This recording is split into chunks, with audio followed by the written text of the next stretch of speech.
This channel does not promote any violent, harmful, or illegal activities. All content provided by this channel is meant for an educational purpose only.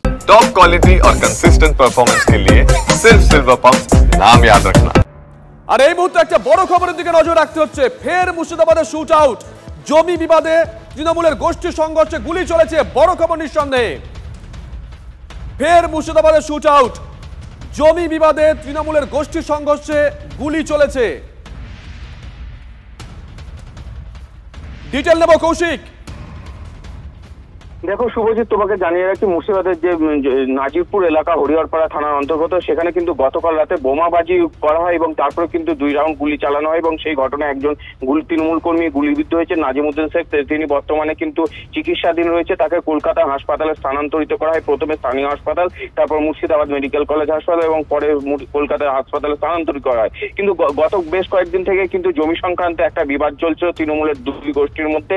সেই গোষ্ঠী block সভাপতি বনাম বিধায়কের একটা যে গোষ্ঠী রয়েছে, তাদের মধ্যেই তৃণমূল এবং আদি তৃণমূলের এই লড়াইয়ের কারণেই সেই জমি সংক্রান্ত বিবাদের জেরে গতকাল রাতে হঠাৎ করে দুষ্কৃতীরা, অর্থাৎ তৃণমূল আশ্রিত দুষ্কৃতীরা তাকে ঘিরে ধরে এবং তাকে লক্ষ্য করে প্রথমে বোমাবাজি করে বলে এমনটা অভিযোগ, এবং এরপর কিন্তু গুলি চালায়। তার পায়ে 2টি গুলি লেগেছে, এমনটাই কিন্তু হাসপাতাল সূত্রে জানা গেছে এবং ঘটনায় তার আহত অবস্থায় চিকিৎসাধীন রয়েছে। কিন্তু যেভাবে মুর্শিদাবাদে একের পর এক ঘটনা ঘটে চলেছে, কিন্তু মানে জমি বিবাদটা কি, বিষয়টা কি, মানে একটু যদি ডিটেলে বলো। কোন জমি কার দখলে থাকবে, এরকম কোন বিষয় কি?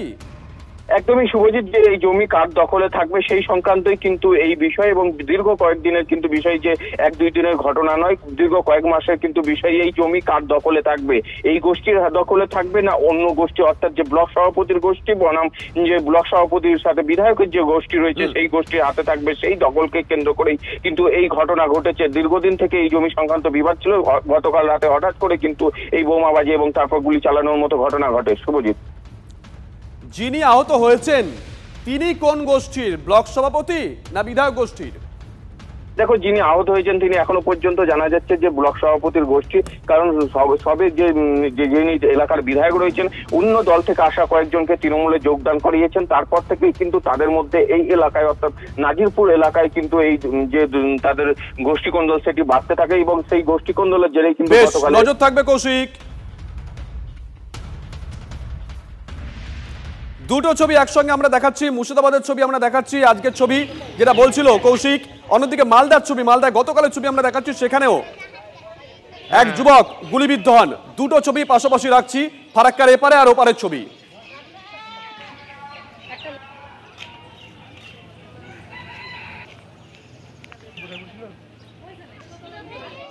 এদিকে অপারেশন সিঁদুরের পর গতকালই গুজরাটে প্রথমবার পা রাখেন প্রধানমন্ত্রী নরেন্দ্র মোদী। গুজরাট সফরে আজ দ্বিতীয় দিন, আর দ্বিতীয় দিনেই মেগা রোড শো করছেন নমো। যে ছবি আপনাদেরকে আমরা দেখাচ্ছি, এই মুহূর্তে আপনারা যে ছবি দেখছেন, রোড শো করছেন নরেন্দ্র মোদী গুজরাটে। গতকাল গিয়ে পৌঁছেছেন, গতকাল দুটো কর্মসূচিতে তিনি যোগ দিয়েছিলেন। এই মুহূর্তে আমরা যে ছবি আপনাদেরকে দেখাচ্ছি, এই ছবি গান্ধীনগরের ছবি। গতকালই তার একাধিক কর্মসূচি ছিল। এই মুহূর্তে গান্ধীনগরে রোড শো করছেন নরেন্দ্র মোদী।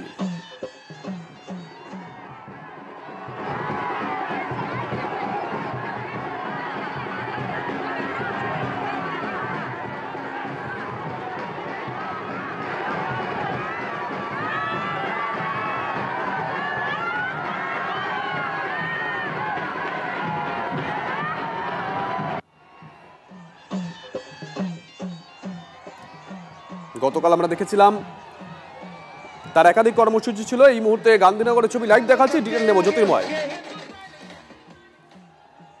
প্রধানমন্ত্রী নরেন্দ্র মোদী যেখানেই তিনি এই মুহূর্তে সরকারি কর্মসূচিতে যাচ্ছেন, সেই জায়গাতেই তিনি একটি করে এই ধরনের তিনি রোড শো করছেন। মূল লক্ষ্য অপারেশন সিঁদুর নিয়ে যেভাবে সারা দেশে একটি জনমত এবং মানুষের মধ্যে ভাবাবেগ তৈরি হয়েছে, সেই ভাবাবেগকে কোথাও বিজেপির সমর্থনে কাজে লাগানো। এবং যেটা গুরুত্বপূর্ণ বিষয়, আমরা দেখছি যে একের পর এক জায়গাতে তিনি শুধুমাত্র জনসভা করছেন না, তিনি এই ধরনের রোড শো করছেন, যেখানে অপারেশন সিঁদুরের সাফল্যের জন্য বিজেপি নেতা, কর্মী, কার্যকর্তা এবং সাধারণ মানুষ প্রধানমন্ত্রী নরেন্দ্র মোদীর নেতৃত্বকে স্বীকার করছেন এবং তাকে অভিনন্দন জানাচ্ছেন। বিরোধীদের ব্যাখ্যা যে আদতে প্রধানমন্ত্রী নরেন্দ্র মোদী এই অপারেশন সিঁদুরকে কাজে লাগিয়ে কোথাও আবার নিজের ইমেজ মেকওভার করার চেষ্টা করছেন, ফলত নতুন করে একটা রাজনৈতিক সংঘাতের বাতাবরণ তৈরি হচ্ছে, একটা কারণ তৈরি হচ্ছে। কিন্তু এটা বিজেপির তরফ থেকে ঘোষণা করা হচ্ছে সম্পূর্ণ একটি রাজনৈতিক কর্মসূচি। প্রথম থেকেই ঠিক ছিল যে প্রধানমন্ত্রী নরেন্দ্র মোদী পরপর দুটি জায়গাতে গুজরাটে তিনি রোড শো করবেন।